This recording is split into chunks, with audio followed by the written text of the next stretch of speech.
Social media से लेके electronics media, print media, जिधर भी देखो अभी बस एक चीज की चर्चा है, राम मंदिर ट्रस्ट का जमीन का घोटाले का।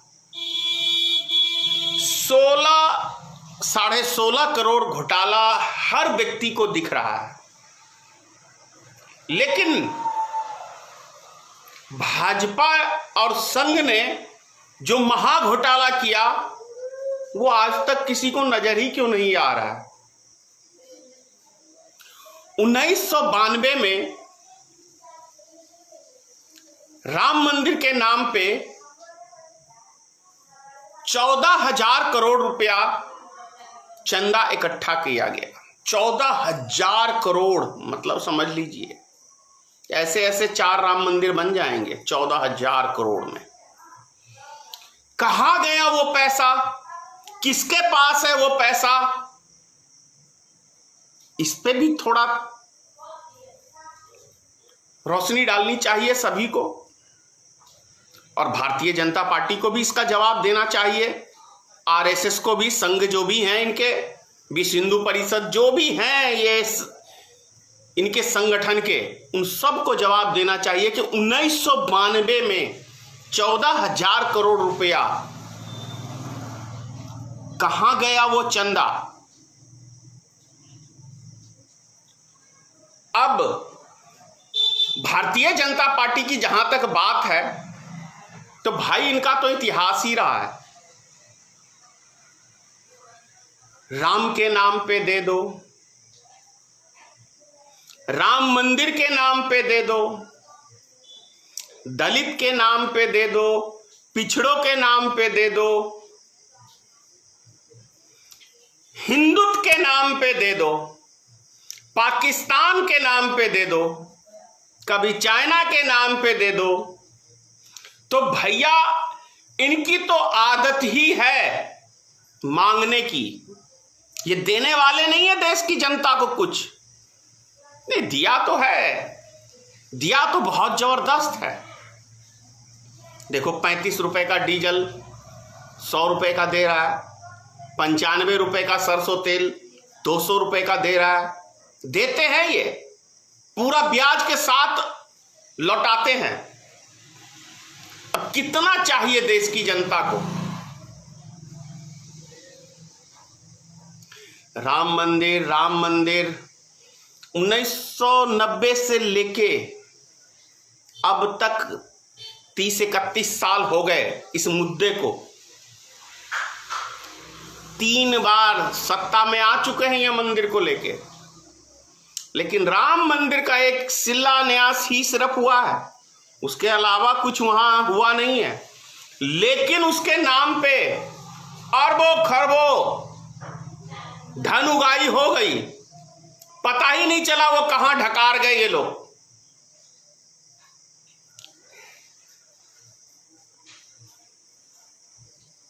अब सोचने की बात है कि देश की जनता इन पे क्यों विश्वास करे।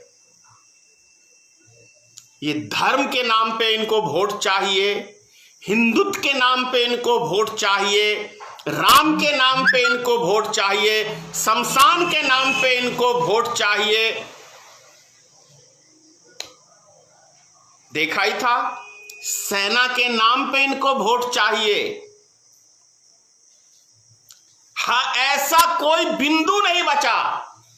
और एक भी बार 7 साल के दरमियान में कभी, मैं पूरे भारत की एक एक जनता से कह रहा हूं और खास तौर से अंधभक्तों से स्पेशल कह रहा हूं कि तुम्हारे अब्बा श्री जो नाम लेते थे स्विस बैंक का, एक बार भी किसी भारतीय जनता पार्टी के मुख से निकलता है?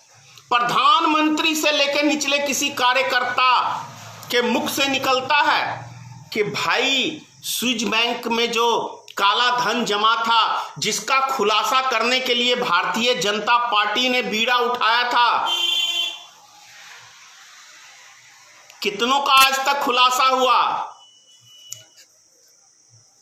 2017-18 के अंदर 50% काला धन उसमें और जमा हुआ है, घटा नहीं है। तो एक भी व्यक्ति का नाम आज तक भारतीय जनता पार्टी ने उजागर नहीं किया। इसका मतलब क्या निकाले हम लोग? इसका मतलब एक ही होता है,